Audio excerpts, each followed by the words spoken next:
da nastavim, htio bi biti pisac po svom ujaku.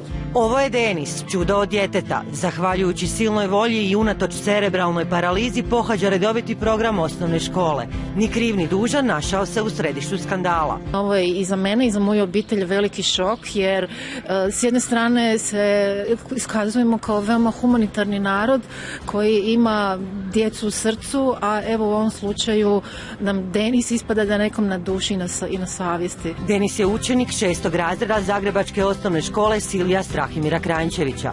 Njegova se učionica nalazi na 1. katu. Jučer je njegov razred trebao zamijeniti učionicu s drugim razredom iz prizemlja, no roditelji te druge djece krenuli su bojkot i svoju djecu ne puštaju u školu. Oni smatraju da će njihova djeca, koliko sam ja shvatila iz njihovih poruka, da će njihova djeca biti izolirana od svojih vršnjaka.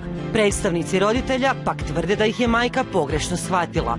Bojkot nastave zadnji je očajnički potez usmjeren protiv gradskog poglavarstva. Ja pretpostavljam da Denisova mama pod utjecajem nekim sa strane se prepala da sad neko pokušava navoditi njezino djetetu koje je stvarno u potrebama. Daleko od toga. Hoćemo riješiti ovaj problem, da riješiti kvalitetno i dugoročno, a ne paušalno. Još su u rujnu prošle godine pokrenuli akciju prikupljanja sredstava za adaptaciju WC-a i kupnju novog skala mobila. A u 12. mjesecu bio je sastanak sa roditeljima od mališkog Denisa i sa zamjenikom javne pravobraniteljice za invalide, gdje se dogovorilo da se ide u tom smjeru, dakle da vijeće roditelja kupi skala mobil da se preuredi WC.